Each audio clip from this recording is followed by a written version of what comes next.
resto del hospital soliciten las demandas correspondientes y que no hagan el tratamiento del dolor porque crean que saben hacerlo, sino puedan consultar a la gente de cuidados paliativos porque realmente eh, no es solamente el que se está muriendo, ¿no? Hay gente que está crónicamente con dolor y ellos saben cómo acompañarlos. De modo que mucho más no tengo para decir porque las que saben son ellas. Darles las gracias por estar acompañándonos en este momento y esperando que ustedes puedan, este servicio pueda ser útil a todos ustedes. Gracias. Te paso el...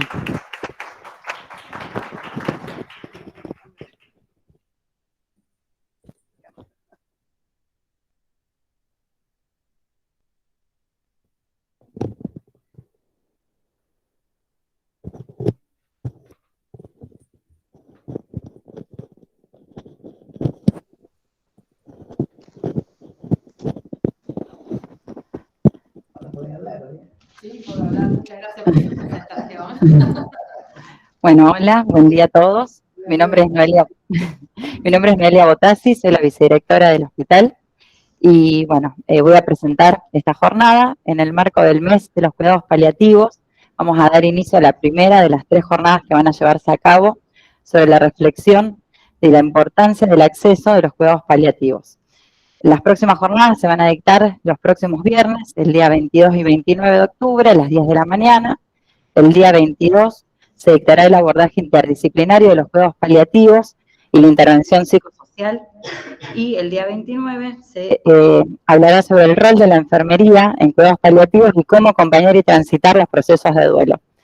En este momento estamos con el cupo de inscripciones agotadas, por lo tanto, todas estas conferencias van a ser grabadas y luego van a ser subidas al canal de YouTube de gestión del conocimiento de la provincia de Santa Fe, como así también cuando finalicen las jornadas van a poder obtener el certificado mediante esta vía, mediante la web.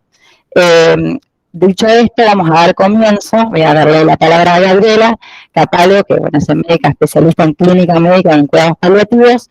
Ella nos va a contar sobre, más que nada, sobre presentar el equipo, la conformación y el acceso a los cuidados paliativos. Y luego de finalizada la jornada, vamos a dar apertura al debate y a las preguntas que quieran hacer, opiniones, bueno, entre todos vamos a ir tratando de dilucidar lo que vaya surgiendo de la charla. Así que muchas gracias por la concurrencia. Bueno, gracias por estar, gracias por venir. El acompañamiento de ustedes se nota siempre, no solamente hoy, que eso es lo más importante. Y hoy la idea es presentarles un poco el desarrollo de los cuidados paliativos, no tanto de la historia a nivel mundial, sino en la historia también de lo que nos fue pasando dentro del hospital. ¿Por qué elegimos el mes de octubre? Porque el mes de octubre contiene el Día de los Cuidados Paliativos a nivel internacional, que siempre nos deja un lema para reforzar el tema de los cuidados paliativos, la visibilidad de los cuidados paliativos y acercar los cuidados paliativos a las distintas poblaciones. El lema de este año es no dejar a nadie atrás, equidad en el acceso a los cuidados paliativos. Y un poco lo que les quería contar de la historia, ¿no es cierto?, de los paliativos. Y una historia que en este caso se mezcla un poco con la mía, como decía reciente Cita, cuando estaba en la terapia intensiva y estaba por dar a luz y tenía que pasar a terapia, a hacer una tarea pasiva dentro del hospital. Yo tenía un curso hecho de dolor y dije, bueno, ¿por qué no arrancar con un consultorio de dolor? Tuve el visto bueno de los oncólogos, de Alejandro Colombo Berra, de Mario, de Natalia. Me dieron la bienvenida, me dejaron empezar con ese consultorio. Y un consultorio que a medida que yo volvía de mi licencia, lo sostenía como un consultorio ad honorem. Era un consultorio ad honorem de dolor, ¿no es cierto? Entonces también me mandaban a lo mejor una artrosis para ver y demás. Pero era un consultorio de dolor, un consultorio que se mantenía ad honorem y que era 1 o 2 horas. Tampoco no había tantos pacientes en un principio. Y ese recorrido lo fui haciendo de alguna forma sola y descubriendo que me estaba quedando corta tratando solamente el dolor, que la cuestión iba por otro lado también, de abarcar a la persona, de abarcar otras cuestiones que tenían que ver con las consultas de los pacientes. Porque no me consultaban con dolor, pero también había otros problemas en el medio. Y bueno, y entonces también empezó mi recorrido de la formación en cuidados paliativos y también este recorrido que trae crisis, ¿no es cierto? Crisis que a lo mejor me fui a la guardia y la resolví con alguien en la guardia. Me fui a nutrición y la resolví con Cintia. Que en el piso pasaba algo y bueno, con los enfermeros del piso que son un montón, están acá, también veíamos cómo ir solucionando estas cosas. Digamos, se presentaban casos clínicos complejos y yo trataba de apoyarme de alguna forma en ustedes. Que era un trabajo en solitario, ¿no es cierto? En el que estaba sola resolviendo estos problemas. Siempre me han ocurrido distintas situaciones, pero hubo una determinante hace un tiempito atrás, en que yo conocía al paciente porque lo había visto, pero me lo encontraba en la guardia. Y en una condición en la que le tenía que plantear una sedación paliativa. Un paciente de mi misma edad. Un paciente que la primera vez que lo vi, vino sin turno. Y yo venía de los pisos y ya me estaba por ir, y lo veo agachado. Digo, ¿qué? ¿Se le perdió algo? No, estaba arrodillado, con sus codos apoyados en los bancos de la sala de espera. Estaba con dolor. ¿Qué hago? Bueno, lo atiendo sin turno, hacemos medicación, demás, solucionamos el problema, ¿no? Vino por dolor, solucionamos el dolor, veníme a ver, no me venía a ver, y siempre que aparecía en condiciones parecidas. Sin turno, con mucho dolor. Y bueno, ese día me entero que tiene hijos, me entero que es padre soltero, me dice no me quiero morir. Entonces, era como que yo no podía, yo esas cosas no las sabía, digamos, lo había visto 2 o 3 veces, pero no le había preguntado de esas cosas. Entonces, acá viene, ¿no es cierto?, lo que es lo urgente y lo importante en las consultas. Entonces, yo estaba resolviendo lo urgente, por lo cual él venía a verme, que era el dolor, era lo que lo ponía mal a él en ese momento. Pero yo no sabía nada de su rol social, no habíamos planificado nada con respecto a los cuidados avanzados, no sabía nada de su estructura familiar, ni su función. Él era recolector de basura. Yo no me lo podía haber imaginado, sabía leer, sabía escribir, siempre estaba de punta en blanco. Entonces, no sabía de su economía, que claramente era lo que dificultaba las consultas. Él llega tarde a la consulta porque él tenía que seguir buscando y siendo sustento para su hogar. Entonces, no sabía nada de su espiritualidad, no sabía qué era lo que quería él para sus últimos días. Entonces yo digo, qué mal estoy haciendo las cosas. ¿Sí?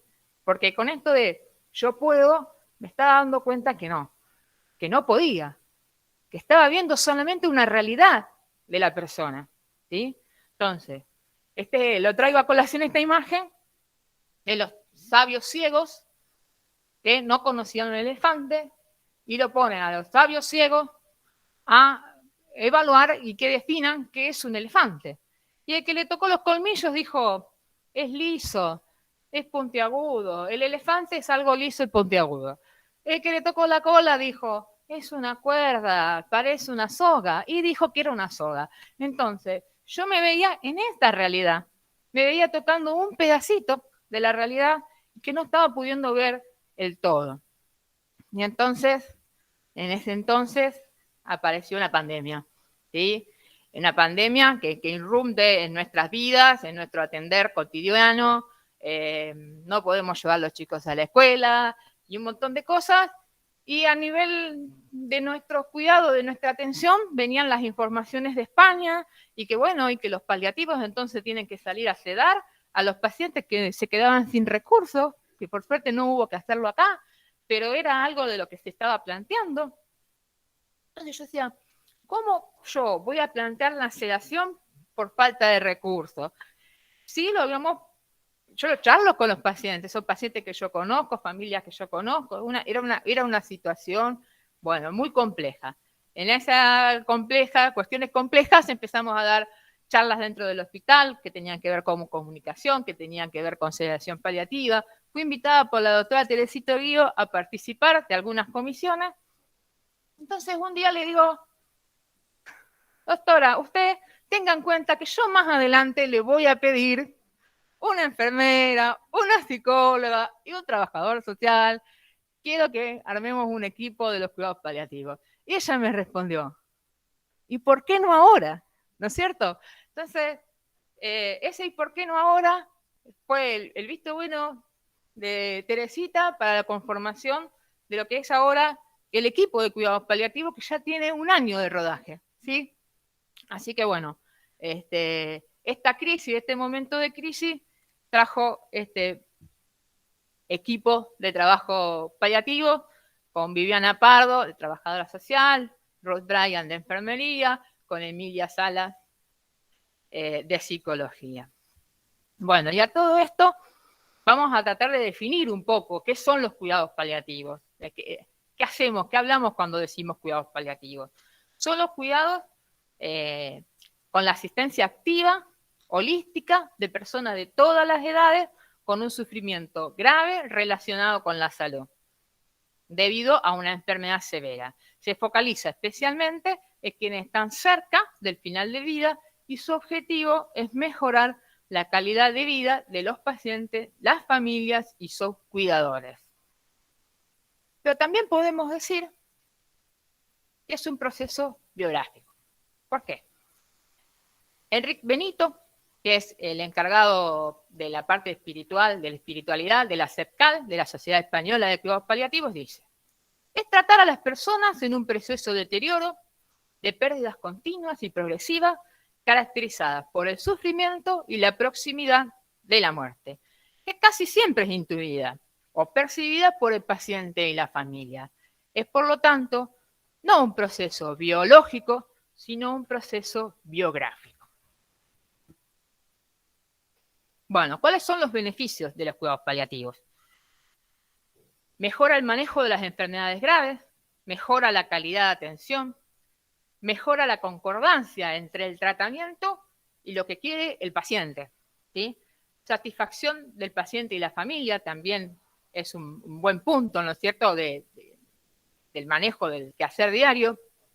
Apoyo en la toma de decisiones médicas complejas. Se vio también que tiene menos hospitalizaciones en los últimos 30, 40 días y hay también una menor inversión para el sistema de salud. ¿Y por qué ahora los cuidados paliativos? ¿Por qué en este momento, en este contexto?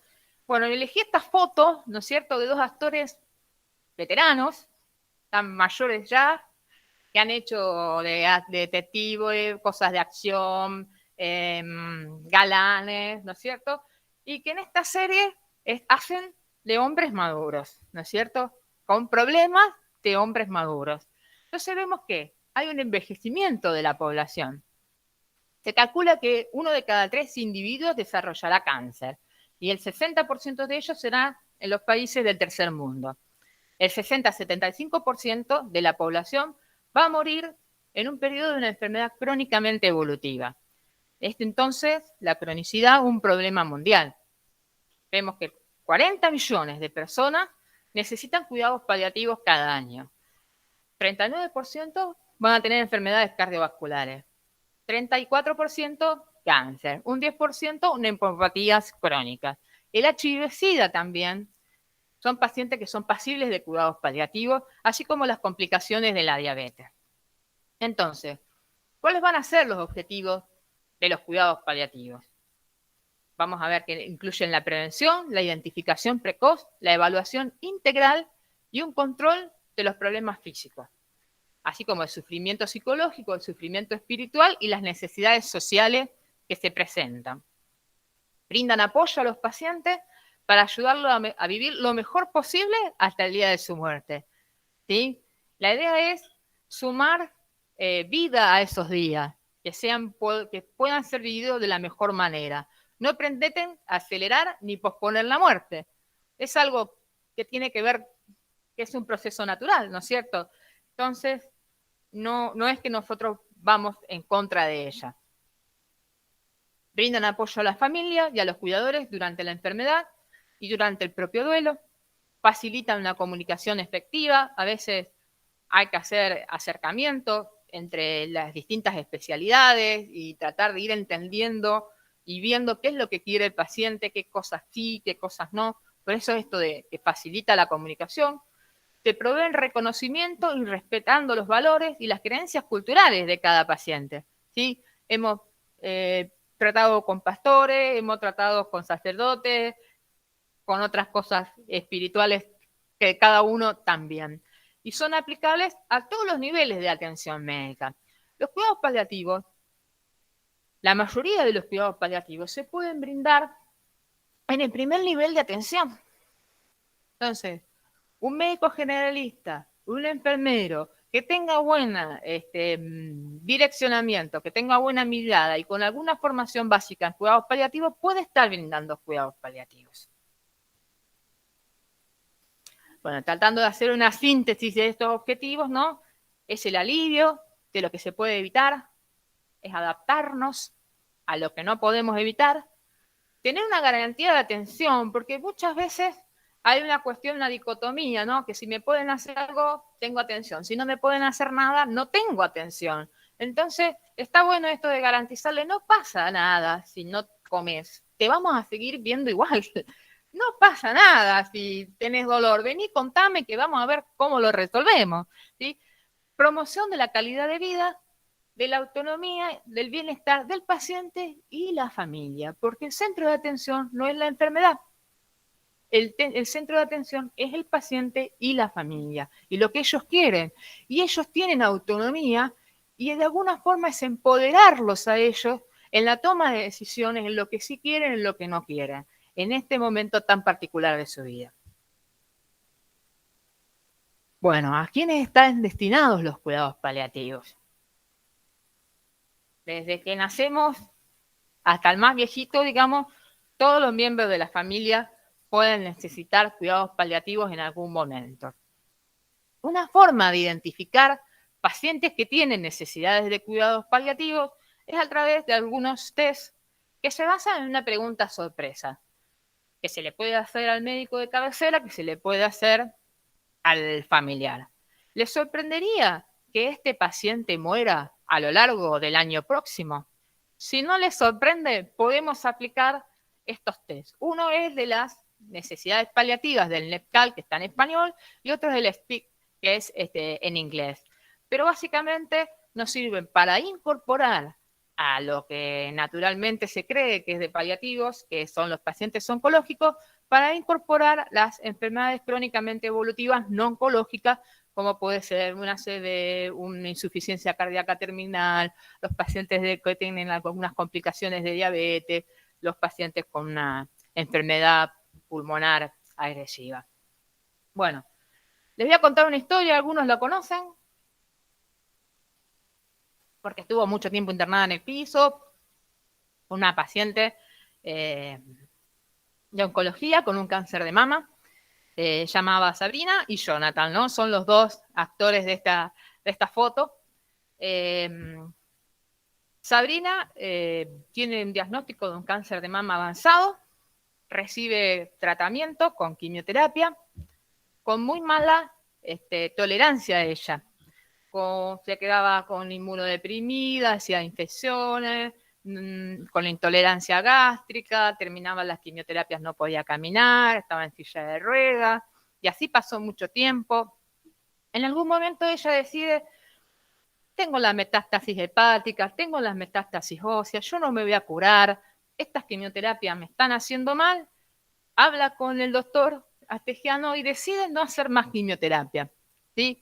En el medio pasó la pandemia, entonces veo que la dejamos de ver, vinieron en marzo y después lo volvimos a ver en septiembre. Y en ese tiempo, que uno cuando no ve los pacientes ya los pasa a la carpeta, por decirlo de alguna manera, aparecieron los dos, ella caminando, en bastante buen estado físico, y entonces nos cuenta que durante la pandemia se habían mudado de casa a una casa que tenía patio, entonces Sabrina podía salir al patio, que se tomaban unos mates antes de empezar a trabajar, que tenían más libertad de movilidad, se casaron. Sabrina estaba esperando su divorcio, no llegó nunca. Dice, doctora, nos casamos de mentira, pero esto para Sabrina estaba bueno. Así que nos casamos, lo invitamos a los papás de uno, a los papás del otro, se casaron. Y después vino el declive de Sabrina, ¿no es cierto? Pero ella pudo tomar sus decisiones en el momento que las quiso tomar, y la verdad que la sobrevida dentro de todo fue una sobrevida digna, bien vivida, ¿no es cierto? Esto trae a colación el momento en que nosotros derivamos a los pacientes al servicio de cuidados paliativos, ¿sí? ¿Qué podemos tener? Un tratamiento oncológico, hasta que se muere, ¿no? Puede pasar y no hay ningún otro tipo de intervención. Un abandono de paciente, bueno, hasta acá llego, no puedo hacer más tratamiento y quedan medio a la deriva boyando, que no saben dónde hacer sus consultas que le vienen posterior al terminado el tratamiento oncológico. Uno que tiene que ver con la falta de integración. Hacen el diagnóstico del cáncer, trata todo oncología, termina, no podemos hacer más nada, pasa a cuidados paliativos, lo cual es terrible también, porque pasa de A a B y ya me están anunciando y nosotros quedamos como lo de la parca, como dice Ruth, ¿no es cierto? Así que tampoco está tan bueno eso de la disociación. La idea, y es lo que estamos tratando de armar en los cuidados paliativos, y lo venimos haciendo hace un tiempo, es que los pacientes se deriven desde el momento que tienen un diagnóstico de una enfermedad posiblemente mortal, ¿no es cierto? Entonces, al principio, claramente va a tener más actividad la parte de oncología, ¿no es cierto? Oncología, el tratamiento específico de la enfermedad va a tener más acción, y a lo mejor la parte de cuidados paliativos, a lo mejor un seguimiento de psicología para poder tolerar el tratamiento, a lo mejor alguna ayuda económica de parte del trabajo social, si tienen algún síntoma lo podemos estar tratando, y a medida que avanza esa en la enfermedad, no es que nosotros aparecemos cuando no hay más nada que hacer, sino que aparecemos como un continuo, un acompañamiento del momento de esa enfermedad.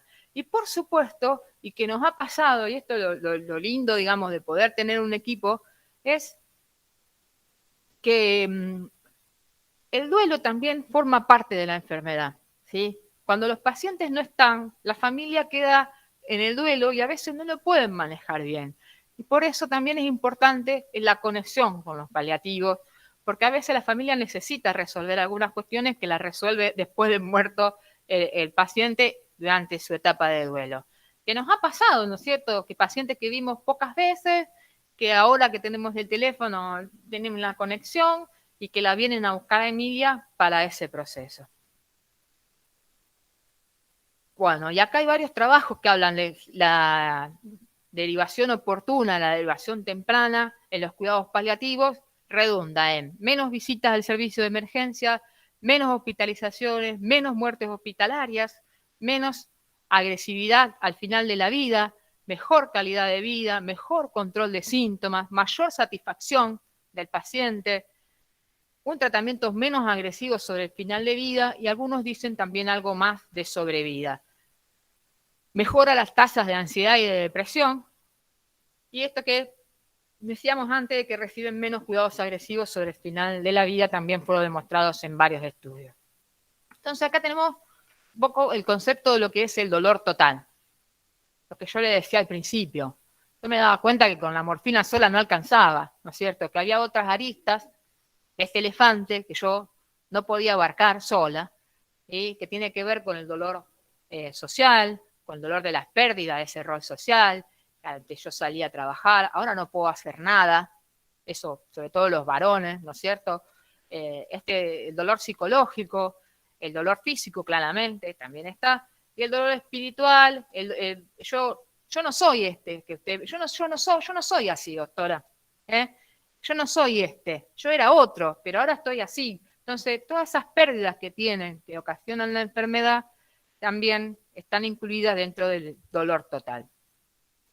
Y también vemos que los pacientes que se acercan a los cuidados paliativos, tanto oncológicos como no oncológicos, tienen otros síntomas además del dolor. No es el único presente el dolor. Pueden tener disnea, pueden tener náuseas, pueden tener fatiga, pueden tener somnolencia. anorexia, depresión, ansiedad, insomnio, constipación. Estas son las que están dentro de un, para llenar un checklist, digamos, que se llama el ESAS, que es lo que usamos habitualmente en cuidados paliativos, que de 0 al 10 valoramos esos síntomas. Pero si ustedes quieren agregar más, seguramente también pueden estar presentes. Entonces, esto es como los más frecuentes, los que más se usan. Entonces, lo que quería mostrar en esta diapositiva es que no solamente el cáncer tiene el dolor, el 90% de los pacientes con SIDA, la mitad de los pacientes con cardiopatía, la mitad de los pacientes con EPOC, la mitad de los pacientes con insuficiencia renal van a tener dolor. ¿Sí? Yo no tengo ningún paciente a cargo en este momento que venga con una insuficiencia renal crónica, que esté en diálisis, que me venga a ver. Entonces, creo que hay muchos pacientes todavía que son pasibles de cuidados paliativos que no los están recibiendo. Fíjense, la lista de síntomas es muy importante.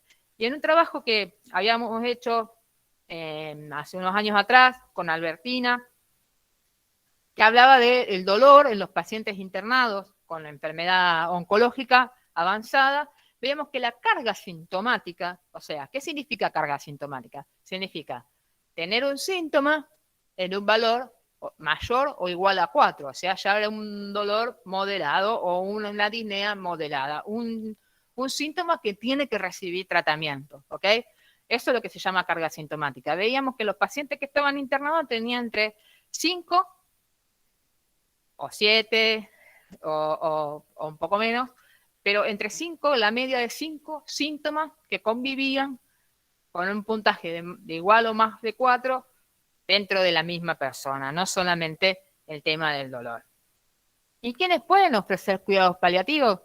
Bueno, yo les decía en la jornada de los cuidados paliativos que tenía que ver con la familia, que los cuidados paliativos pueden ser, son del primer nivel de atención, ¿sí? Y con un enfermero que esté capacitado en cuidados paliativos, se puede brindar cuidados paliativos, ¿sí? Se puede estar formando una unidad de cuidados paliativos solo con un enfermero.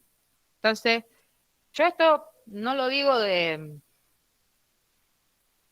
demagogia, sino que es una realidad, ¿sí? Entonces, enfermería forma parte y es fundamental en los cuidados paliativos. Bueno, el rol del médico de cuidados paliativos, psicología, trabajo social, y en esta foto también lo puse a Juan, que Juan está colaborando con nosotros, Juan Manuel Ferraro está colaborando, el psicólogo, y está colaborando con nosotros, sobre todo en la parte de investigación. Bueno, esto es lo que decíamos recién. El 60-70% de las personas que brindan cuidados paliativos tienen alguna orientación. El 25-30% tienen un poquito más de conocimientos y los especializados son menos. Y si yo les digo y les cuento cuántas universidades, cuántas escuelas de enfermería tienen trabajo social en Argentina, se van a sorprender. De trabajo social, 0. De enfermería, 0. De psicología, 0.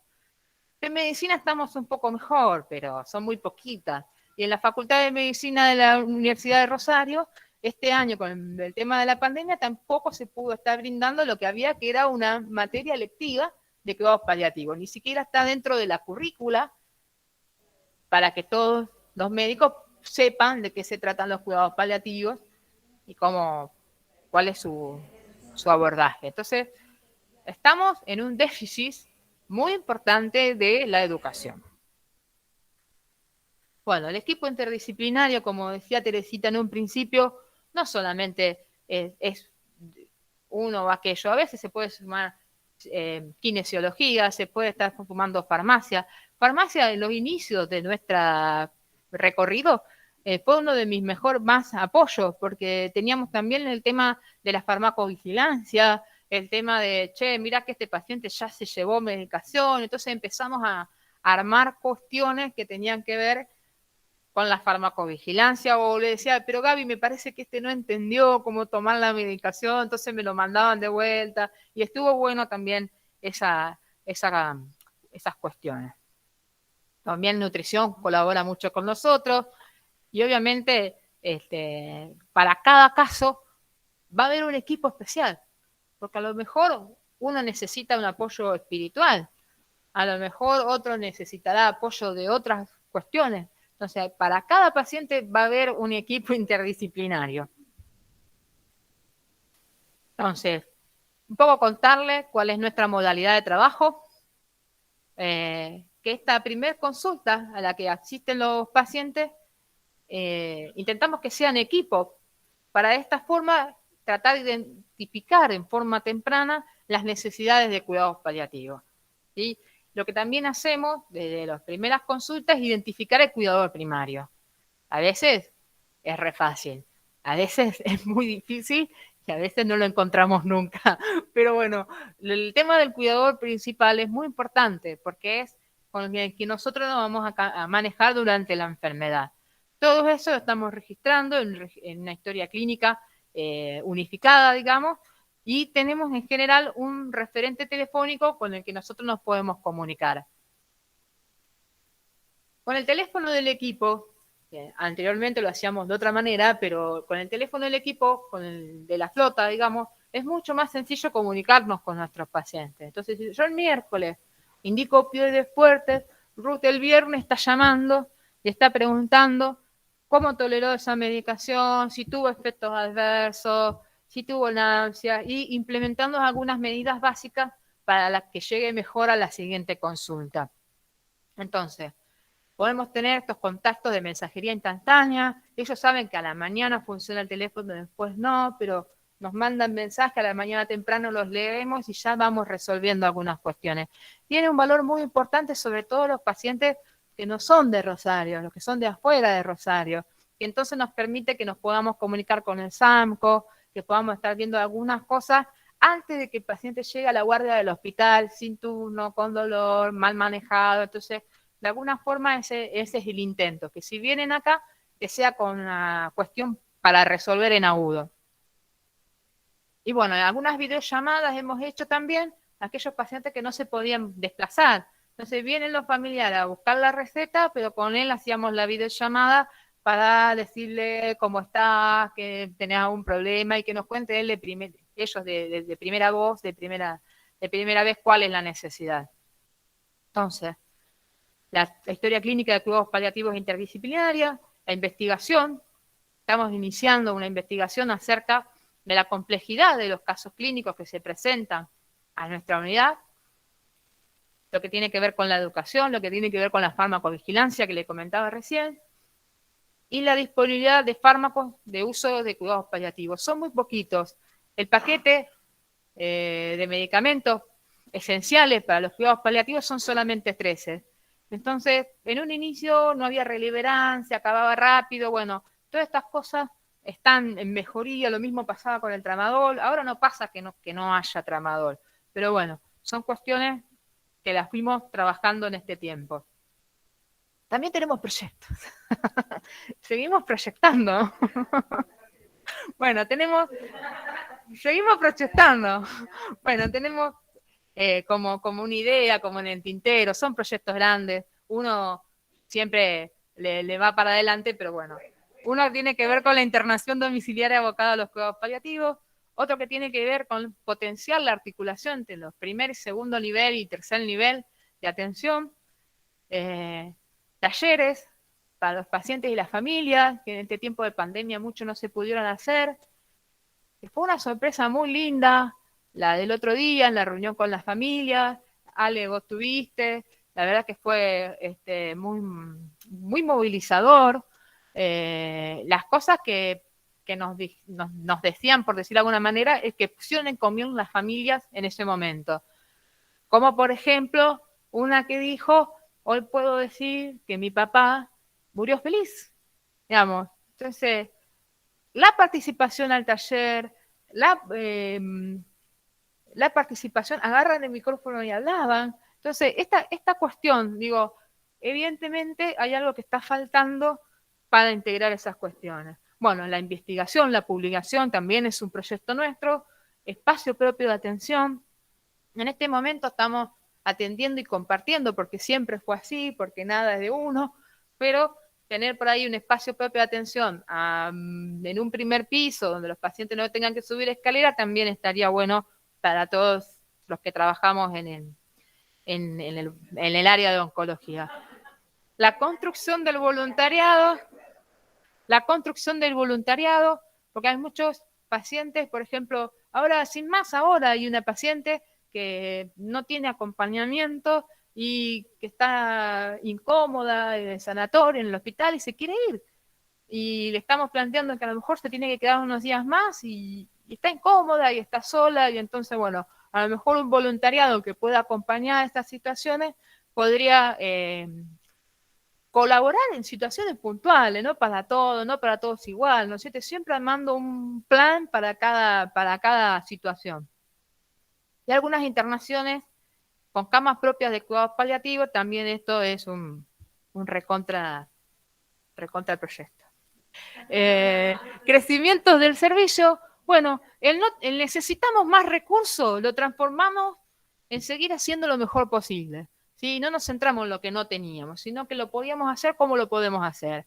El no tenemos tiempo, lo transformamos en escucha.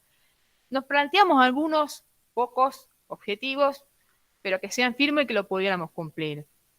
Entendemos que lo que siempre se hace así se puede mejorar, ¿no es cierto? Porque siempre se hizo así. Y bueno, pero se puede hacer de otra manera a lo mejor, ¿no? La calidad de los procesos de atención también dependen de nosotros, ¿sí?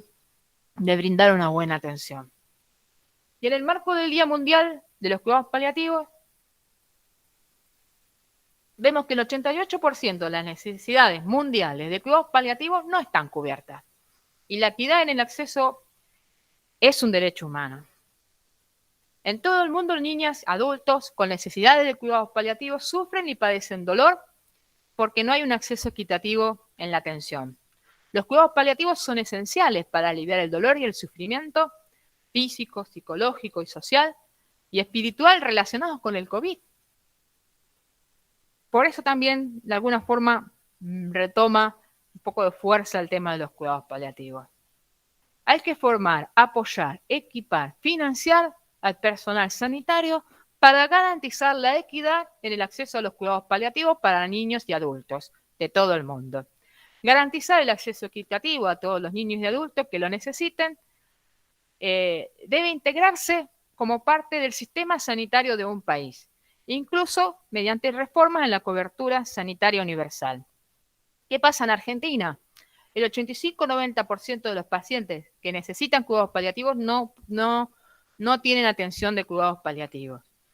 Existe un proyecto de ley nacional que hace un año está en el Senado y no pasa a diputados para transformarse en ley. Los cuidados paliativos son un derecho esencial que debemos hacer cumplir por el bien de todos. Entonces, concluyendo un poco esta charla, es que podemos brindar atención integral de salud. El tema de la derivación oportuna a los pacientes al servicio de cuidados paliativos. Que para hacer cuidados paliativos no hace falta ningún dolorómetro, ¿no es cierto? Que con la escucha, bueno, no sé si decirlo, pero tocando a los pacientes, porque con el tema del COVID hay un poco de miedo, pero tocando a los pacientes, escuchándolos, yo creo que hay muchas de estas cuestiones que se mejoran solo con eso. Bueno, y la intervención dinámica en función de los casos clínicos, lo que decía antes. A lo mejor un caso clínico lo maneja Emilia, a lo mejor otro caso clínico lo maneja Ruth, a lo mejor otro caso clínico lo está manejando Viviana. Entonces, no todos van a necesitar la misma cosa, y por eso la dinámica dentro del equipo. Bueno, esta es una imagen del otro día de las grullas, del trabajo con la familia. Bueno, nada, por ahora las preguntas que tengan las vamos resolviendo.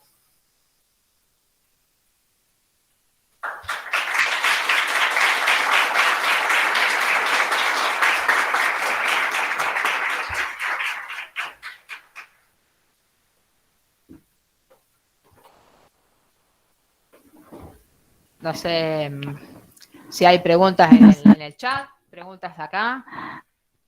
Ahora nos fijamos en se ve en el chat. No sé si alguno quiere tener alguna consulta o pregunta o un aporte.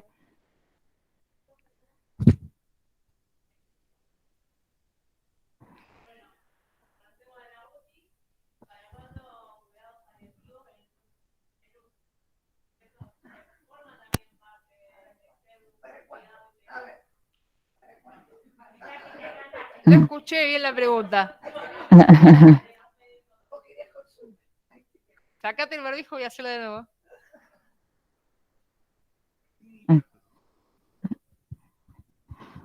Bueno, nosotras nos conocemos de la UTI y bueno, también en la UTI es una gran problemática el cómo, yo creo, el cómo morir cuando no hay límite del tratamiento. Yo creo que hay que decir, bueno, hasta acá se llegó porque esto no va a mejorar. También por la cronicidad de los pacientes, sobre todo que nosotros tenemos una rama de pacientes, como vos decís, con la enfermedad el EPOC, que es la Entendí enfermedad... perfecto a lo que va, sí. Entendí perfecto. Yo creo que es muy difícil encontrar un momento en el que se decide, bueno, no tenemos más chance con esta situación, con esta enfermedad, con este paciente. Y muchas veces se termina prolongando, ¿no es cierto?, tratando infecciones que vienen en otra infección, en otra situación clínica, en otra complicación, en otra falla orgánica. Hay algunos scores destinados a las terapias intensivas. Lo que pasa es que no tenemos nosotros en nuestra idiosincrasia decir basta y poder charlarlo con la familia de que en realidad le vamos a seguir brindando cuidados, pero no cuidados que tengan que ver con la curación.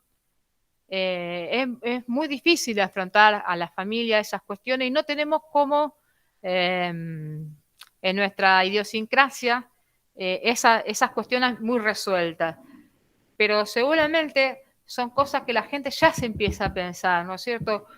Yo me acuerdo de dar por 20, 25 días informes a un paciente POC, años, y la señora que venía todos los días, y yo todos los días diciéndole lo mismo que el día anterior, ¿viste? Entonces es como que se termina siendo una cosa muy compleja. Es difícil, pero respondiendo a tu pregunta, hay algunos scores destinados a terapia intensiva para bajar el nivel, digamos. Decir, bueno, hasta se puede pensar en una sedación paliativa y desconectarlo de la respiración, del respirador, ¿no es cierto? Eso también se puede pensar. Y está escrito, digamos, no es algo que es nuevo. Lo que pasa es que es complejo llevarlo a cabo, no es tan sencillo. Perdón, Gaby, acá justo hay una pregunta de Romina Vidello de terapia que también coincide con la pregunta que estabas haciendo vos y también aporta que muchas veces también los pacientes mueren solos y un poco también creo que también va apuntado al encarnizamiento terapéutico que uno a veces tiene en las áreas más críticas, que es lo más complicado y más cuando no son enfermedades oncológicas, es ver dónde se pone el punto de corte, siempre es lo que más ha costado, pero creo que estaría bueno empezar a plantearlo. Sí, o a llegar al límite del tratamiento terapéutico. O sea, no vamos a salir de esta situación no va a llegar.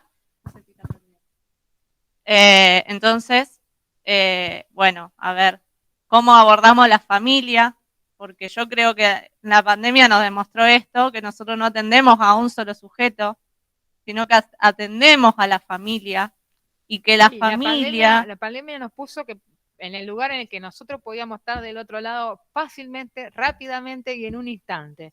Y entonces hace que a aquel que vos le estás dando el informe de que estaba ayer corriendo por el parque, hoy está internado y grave y con una enfermedad pulmonar agresiva, puede ser vos, puede ser tu hermano. Entonces creo que es eso en esta lotería, por decirlo de alguna manera. Pero creo que tiene que ver con la comunicación, lo que se dice, cómo se progresa en esa información. Creo que los médicos de cuidados paliativos, que los médicos de terapia intensiva no tienen que estar solos en esa toma de decisiones, que tienen que estar acompañados. Hay un comité de bioética dentro del hospital, a los cuales se le puede consultar, pero que también tiene que ver con esta cuestión de la hegemonía médica, por decirlo de alguna manera, en la que nosotros de alguna manera seguimos intentando, seguimos poniendo, y eso no nos deja ver o preparar a la familia para otra realidad. Entonces le metemos como un caballito y no es que está mal. Yo creo que cada cosa en su lugar, cada cosa en su momento está bien. Pero vos seguramente me decís de algunas situaciones, obviamente, que particulares, no son todas. puntuales, son algunos sí. pacientes, no son todos, pero en la pandemia se vio mucho más. No es solamente, o sea, obviamente la pandemia trajo a relucir todo lo que no se pudo resolver antes o lo que se venía manejando mal. No queda. Claro, yo creo que también fue ante la escasez de recursos, dejó ver esto, que también hubo que hacer una selección, que en otro momento a lo mejor como estaba el recurso del respirador, por ahí también no se ponía en juego el límite del esfuerzo terapéutico, no se planteaba. Si había un respirador se ponía y en la pandemia se empezó a pensar un poco más realmente si el paciente tenía indicación real de ponerlo o era solo lo vinculado a un respirador porque estaba el recurso. Dejó ver esto, que creo que está bueno, pero también para que sea un puntapié para seguir trabajando sobre el límite del esfuerzo terapéutico en estos pacientes. Yo creo también que las decisiones son médicas, ¿sí? Ya, nos pasó que creo que el único paciente que se dé por cuestiones no oncológicas durante este año era un paciente que habían tratado en terapia intensiva, lo habían tenido, lo habían estubado, lo habían vuelto a intubar y había bajado a la sala con una falla pulmonar muy importante. Cuando vamos a hablar con la hija, nos manifiestan como que era reticente o complicada. Bueno, nos acercamos a hablar, ¿no? Y le preguntamos qué es lo que veía, cómo veía el familiar, y lo que nos dice es, no, lo veo mal. Bueno, ¿le falta el aire? Y sí, le falta el aire. Ah, bueno. ¿Y usted cómo lo vio ayer? No, ayer estaba mejor, pero ahora ¿cómo lo ve? Y no, lo veo mal. Bueno, yo lo que le sugiero es que es un paciente que probablemente, porque tiene esta edad, porque tiene esta comorbilidad, porque ya pasó por aquello, por todo lo que pasó hace 20 días antes, que no tiene indicación ahora de terapia intensiva. Ella tuvo la oportunidad de la terapia intensiva, no salió rápido, y en este contexto ya sabemos que no va a andar bien. Entonces le dije, tenemos una decisión que si a usted le parece, que si le falta el aire y demás, lo podemos estar sacándole la conciencia, disminuyendo un poquito la conciencia para que no tenga esta sensación de falta de aire. Ah, bueno, porque a mí me dijeron que yo podía elegir, pero a mí se me murió mi marido hace un año, mi mamá hace un mes, y ahora me están dando a elegir que si lo cedo o no a mi papá. No, no, le digo yo, es una decisión médica. Por eso digo que también depende mucho de cómo comunicamos, ¿sí? Entonces, yo creo que la decisión de una sedación paliativa o un desconectar de un respirador porque no tiene chances de mejoría clínica es una decisión médica. Que a la familia se le trata de decir, es que es una decisión médica. O sea, uno no puede darle a elegir al otro alguna situación, porque los familiares no están en condiciones de elegir. Claro que por ahí la decisión pasa por los médicos, digamos. Los médicos no estamos preparados de pronto para tomar esa decisión. También Claro, necesitamos sí, ese sostén. Así como decidimos hacer una tomografía o decidimos no hacer una tomografía, yo creo que tenemos que tener un entrenamiento que no lo tenemos, en decir, bueno, hasta acá llegamos, falló acá, falló acá, falló acá, no es que no hicimos nada, hicimos todo esto. Y bueno, y hoy decimos que ya está. Y bueno, yo creo que es una cuestión que no tenemos internalizada y que no la tenemos aprendida y que también tiene que ver, ya les digo, con nuestra idiosincrasia como sociedad, que es más grande.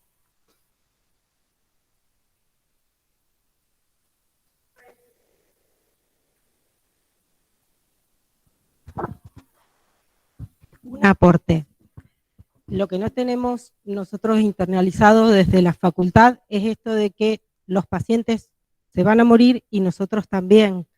Y nos ponen en esto de que hay que luchar contra la muerte y sentimos que a veces tenemos que pelear y no poder ver el paciente que está sufriendo, qué necesita y no lo que yo necesito para ser médico luchando. Entonces también es muy importante poder ver desde otra perspectiva a ese paciente y esa familia. Y hay algo que tienen los cuidados paliativos o que tienen muchas veces la parte de salud mental que trabaja en cuidados paliativos, es que tienen más aceitado todo lo que es la fatiga por compasión, que en otros servicios muchas veces no está y los médicos no pedimos ayuda a los servicios para que nos ayuden a resolver todas estas situaciones y estamos con esto de los héroes que podemos todo y no podemos todo. Y eso repercute en nuestros pacientes porque son los únicos que no se ven beneficiados. Eso simplemente. Sí, totalmente de acuerdo. Creo que nuestra formación tiende a eso. Y los cuidados paliativos es cambiar un poco el chip, ¿no es cierto? Es decir, no vamos a intentar la cura contra todo pronóstico, sino que vamos a acompañar a esta familia, vamos a acompañar este proceso, no importa cuál sea el resultado, ¿sí?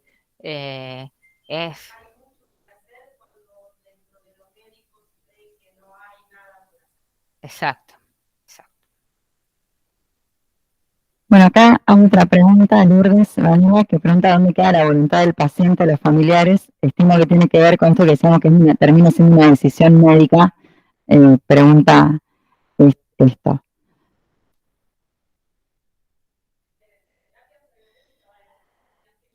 Muchas veces las familias a veces te dicen, ¿no es cierto? No quiero que sufra más.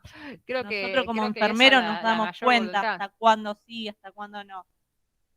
Muchas veces la decisión termina siendo difícil porque el paciente es más joven de lo que debería, en teoría, morirse. Porque eso también nos llega.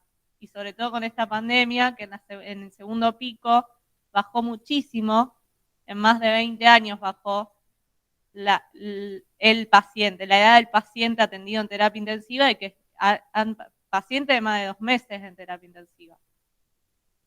Sin chance. A lo mejor sin chance, está bien, 30 años, 40 años, es una decisión difícil, es entendible, pero bueno, como vos decís, es una decisión médica y a veces a nosotros de enfermería no nos hacen partícipe de esa decisión médica, porque a veces también es más fácil cuando vos escuchás al que trabaja a la par tuyo.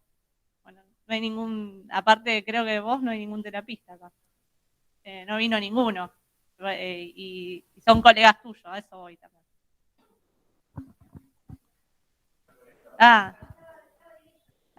Bueno, Romina, no sé si alguien más. Sí, ahí está Romy que hizo preguntas y sus aportes y que también dice que hay que aprender mucho de esto, de la comunicación y que es el mayor desafío. Yo, dice Romina. Sí. Gracias, Romy. Perdón. Bueno, para los que no me conocen, yo soy pediatra y a nosotros tenemos una experiencia de recorrido con pacientes oncológicos.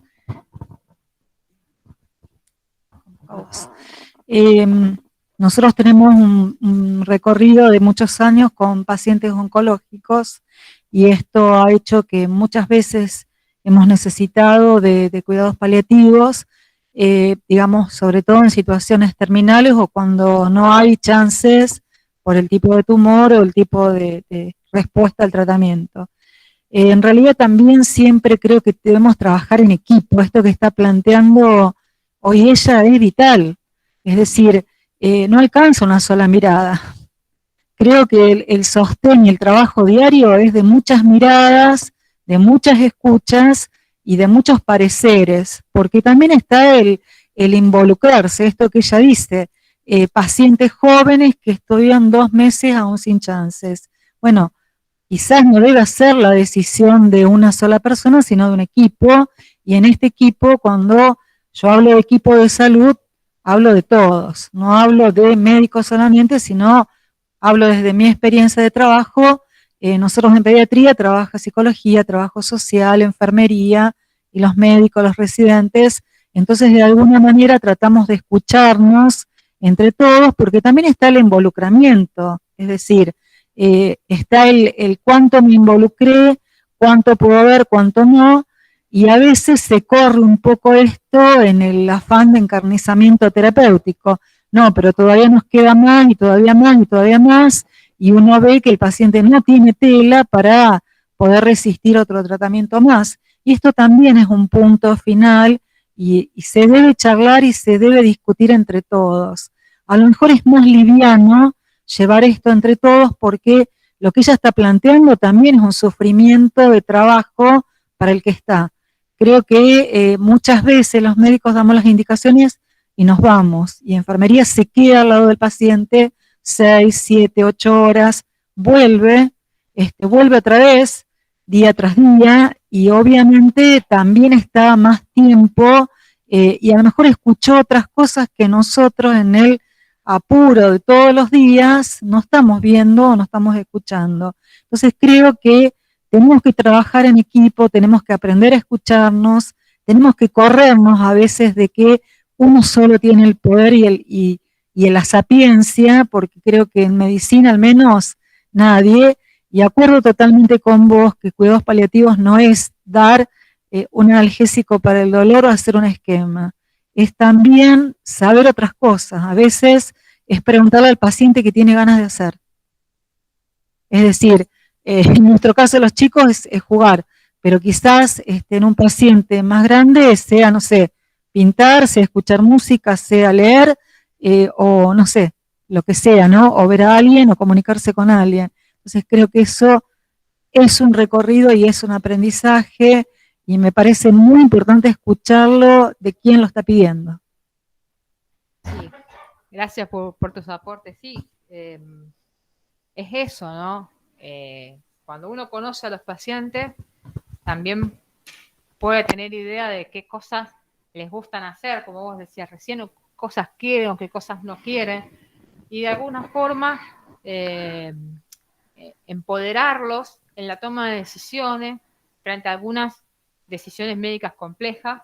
Es como que es más relajado poder charlarlo a veces con nosotros que con los oncólogos, porque por ahí con el oncólogo pasa esta cosa y a nosotros a lo mejor nos dicen otras cuestiones. Y a lo mejor no quiere decir que no haga el tratamiento oncológico. A lo mejor hace tratamiento oncológico, pero alguna otra cosita distinta que lo satisface en poder completarlo. Sí, creo que de hecho a veces parte de la consulta, muy pocas veces tiene que ver netamente con dar una indicación, sino como vos decís, escuchar o, bueno, yo soy paliativista también y yo tenía una paciente que venía y me decía, yo solo quiero hacer cosas de chicas, porque era una paciente joven que se le había caído el pelo, que se quería pintar las uñas, entonces el aporte que yo hacía en el consultorio era por ahí, bueno, después fue en su casa, ya en el domicilio, era hacer, bueno, ir a acompañarla a pintarse las uñas, a ponerse un lindo turbante en el pelo y a lo mejor por ahí para alguien del desconocimiento decir, en eso consistió tu visita, como si no hubieses hecho nada, y para la paciente y para los familiares, de hecho una vez el hijo grabó una situación así que nos estábamos riendo, pintando, y dice, yo siempre me acuerdo de esto, y por ahí es mucho, o sea, aporta tanto más que ir a llevarle la medicación o darle una indicación médica. Sí, o comer sanguchito, como dijo Brian el otro día. ¿No? Que estaba contento porque había comido sanguchito y hacía mucho que no iba a un cumpleaños. Entonces, bueno. Claro, es que quieren hacer cosas, claro, quieren hacer cosas.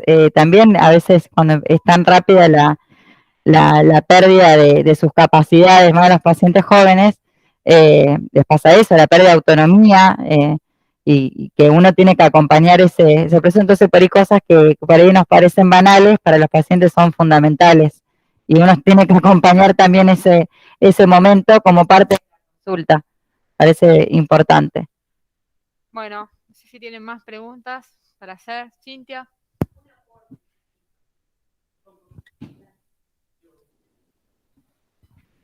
Hola. Me pasa, porque trabajo con ellos, la falta de empatía por parte de la gente que trabaja en el hospital. El maltrato administrativo en el servicio de oncología y a veces en farmacia. Y no lo quiero dejar de pasar porque llega mucha gente llorando a nutrición, porque llegaron más tarde de lo que debían. Ruth, lo vivimos juntas, un paciente que llegó media hora tarde a oncología porque venía de muy lejos y lo traía a la ambulancia y fue maltratado de una forma, y esto es como que lo vamos dejando pasar, ¿sí? Igual en farmacia, permanentemente, o sea, no me parece que yo tenga que nombrar, pero son cosas que no pueden pasar, porque si estamos hablando de acompañamiento a nivel de todas las partes, hay puntos fundamentales que fallan permanentemente y la gente se angustia mucho. Y me parece que hay que tenerlo en cuenta, que a lo mejor hay gente que no puede estar donde está hoy atendiendo y que deberían cambiarse y buscar una persona más empática que trate de resolverle las cosas. Simplemente ese aporte. Está bien, muchas gracias.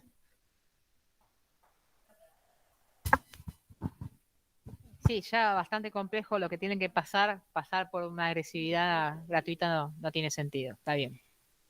Hola, sí, yo también quería aportar algo con referencia a lo que había dicho ella. Yo pertenezco a la unidad de terapia intensiva y antes de la pandemia me ha tocado recibir pacientes, como vos decís, de otros sectores, de otros pueblos. Antes de un asistente social, no me acuerdo era el nombre, que era, yo la llamaba y acudía. Me ha pasado a mí en particular exponerme por un paciente para que le dejen a un familiar un plato de comida. Me ha pasado que yo he tenido que dar explicaciones por qué, Marisa, vos no puedes dejar en un sector de terapia a un familiar, le he puesto una silla y me han preguntado, y yo le dije, mira, ponete en el lugar del otro. Es un paciente que viene de un pueblo, no hay un asistente social porque era un día sábado, y el familiar no tenía ni siquiera un peso para irse de vuelta a su casa. Y sí, he visto eso. Gracias a Dios, los médicos terapistas, que me aprecian mucho, hicieron una dieta, el familiar pudo comer, se quedó sábado y domingo, que me lo plantearon a mí, digo, por mi cabeza no importa. O sea, ¿me van a llamar a mí? Sí. ¿Me voy a exponer? Sí. ¿Por qué? Porque como dice ella, si vamos a hablar de la parte humana, por favor que esto deje de pasar. Porque hay mucha gente que viene de afuera sin un peso, como ella dice, vienen en ambulancia. Nosotros no tenemos solo un paciente, sino tenemos un contexto familiar. El paciente no está solo, está siempre acompañado. Y esa parte de humanidad la he visto acá millones de veces, que a veces no se da. Y yo siempre me pongo así y me voy a seguir exponiendo, no me importa. No me importa el que dirán, me importa el hacer. Y yo siempre hago. En pro del paciente y en pro de la familia. Así que espero que sí, que eso cambie. Por favor, te lo pido humildemente. Ahora le voy a dar, gracias por el aporte, le voy a dar paso a Rami Bello que quería decir unas palabras, a ver si puedes ahí activar el micrófono. Ahí está, ¿me escuchan bien? Sí, se escucha. Bien, la verdad es que de nuestra parte, bueno, Marisa, Ceci, en terapia intensiva, se nos complica mucho con estos pacientes, ya que es una unidad cerrada y como dice Marisa, el paciente se queda solo 24 horas con un médico que lo mira, el enfermero que está constantemente, y con esto de pandemia no lo veía ni siquiera 5 minutos, y eso debe ser, poniéndose en el lugar del otro, es algo terrible. Lamentablemente por la capacidad que tiene la terapia y la incomodidad no se puede quedar a veces el otro familiar, cosa que a lo mejor para los chicos que tenemos chicos de 19 años o menos, los dejamos y hacemos esa excepción, que en realidad no tiene que ser una excepción, todos los familiares tienen que estar acompañándolo. Y la verdad que sí, tenemos que tener más empatía, trabajar en equipo, porque los enfermeros, el mucamo, el que te trae la comida, tiene que aprender a trabajar, tenemos que aprender a trabajar en equipo, porque si no el paciente no avanza. Con Cecilia, con Marisa, o sea, obviamente hay equipos chiquitos, ¿no?, que se van formando y trabajamos hilados más o menos, pero bueno, tenemos que aprender todos a trabajar y tener empatía con ese familiar y con ese paciente, ¿no?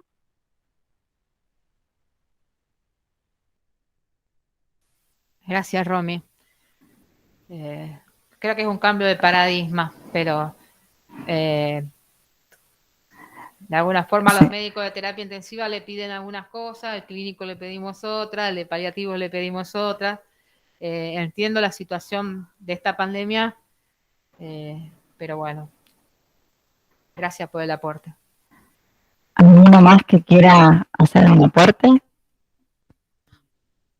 Ya lo perdí. Bueno, en primer lugar, me quiero presentar.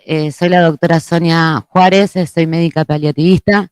Venimos hoy junto al doctor también Juan Martini, que también es médico paliativista. Trabajamos en el ministerio, en el área de la Agencia contra el Cáncer, y en realidad para nosotros son momentos de suma alegría el poder estar compartiendo, que se esté formando un servicio pleno con toda la estructura, es decir, con la estructura por lo menos humana, ¿no? Aunque falta a lo mejor un espacio físico, camas propias para estar pensando en una unidad, como dicen, como está reglamentado, pero ya haber tenido la oportunidad de que una gestión de un efector puede estar habilitando a estar formando un equipo y constituyendo un servicio, es verdaderamente un gol de media cancha. Y esos goles de media cancha no son casualidades. Esos goles de media cancha son porque generalmente hay alguien que viene militando y viene tirando goles, viene tirando la pelota al arco hasta que se da un determinado momento, como dice Bruera, no es que lo estoy diciendo yo, esto lo dice un gran paliativista, esa pelota puede entrar y meter el gol. Pero para eso hay que estar tirando y ver cuándo es el momento. Y bueno, creo que esto se dio, es una alegría, es una necesidad, como lo explicó muy bien Gabriela, para toda la población, una necesidad mundial, hoy por hoy los cuidados paliativos. Espero que la comunidad hospitalaria toda pueda estar apropiándose, empoderándose y viendo, llenándose de la cultura y la filosofía de los cuidados paliativos. Un abrazo y felicitaciones de nuestra parte, que bueno, con Gaby nos conocemos y venimos apoyando la gestión también dentro del hospital desde cuando quería hacer la residencia en cuidados paliativos. No sé si quiere decir algo, Juan. Bueno, Gaby, la verdad que a través tuyo felicitamos a todo el equipo del Hospital Provincial. La verdad que siempre lo que estamos luchando en esto hace ya casi 30 años en paliativos, por lo menos acá en lo que es Rosario y en la provincia, siempre empezamos de abajo hacia arriba, hemos aprendido esa lección. Entonces, cuando las gestiones nos apoyan, cuando nos ayudan, y como dijo Sonia, y acá vemos que hay un apoyo logístico muy interesante, así que Gaby, felicitar a todo el equipo. Y bueno, por lo que decían todos nuestros colegas, en realidad tenemos que saber humanizar más a todo lo que es el sistema de salud. Eso es lo que nos está costando mucho trabajo. La pandemia en muchos casos vino a que podamos visibilizar mucho más este alejamiento que tenemos con el paciente y con la familia permanentemente. Seguimos diciendo pacientes, nos han enseñado a decir sujeto de atención. Me cuesta mucho todavía en mi cabeza poder cambiar esta cuestión, ¿no? Y siempre veo al otro como el que tiene que ser, que me espere a mí, y no yo esperar que el otro pueda decir lo que tiene que decir, y bueno, y todas estas cuestiones que tanto decimos en salud, pero que a veces en la práctica, como queda evidenciado, como en todos lados. Pero bueno, la verdad, Gaby, que felicitar a tu través a todo el equipo, estamos muy orgullosos, y como gestión en el ministerio nos parece que esto es un gran paso. Rosario, evidentemente, que tenemos en lo que es cuidados paliativos en la provincia, tenemos la cosa bastante resuelta, así también estamos trabajando para todo lo que es el norte de Santa Fe, que a veces es nuestra debilidad más grande. Así que bueno, felicitaciones, nada más.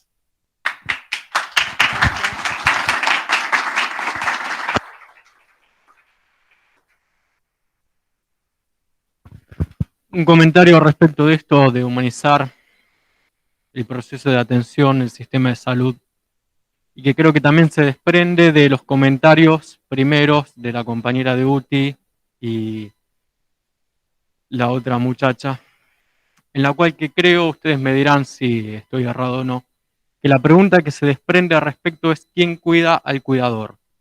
Y en esto de quién cuida al cuidador no es que la atención se restringe solamente al cuidador, siendo el familiar, el vínculo afectivo del paciente, sino que en el cuidador también aparece el profesional de la salud. Creo que también tiene que ver con el humanizar el proceso de atención, el que nos preguntemos qué nos pasa a nosotros como tratantes, el que nos habilitemos a tener un lugar propio y también un lugar compartido de reflexión de la práctica. Que justamente cuando estábamos preparando lo de estas jornadas, era algo que presentíamos que podía llegar a salir. Y efectivamente, después de estos comentarios, yo creo que efectivamente es con lo que tenemos que lidiar. Así que no solamente propender como para los espacios propios de atención del cuidado de cada uno de nosotros, sino también espacios colectivos de reflexión al respecto. Eso. Gracias, Juan. Muchas gracias.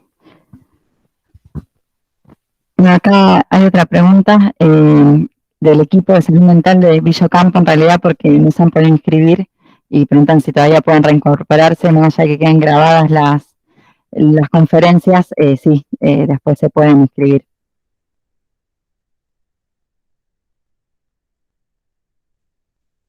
No sé si hay alguna otra pregunta más, alguna otra reflexión.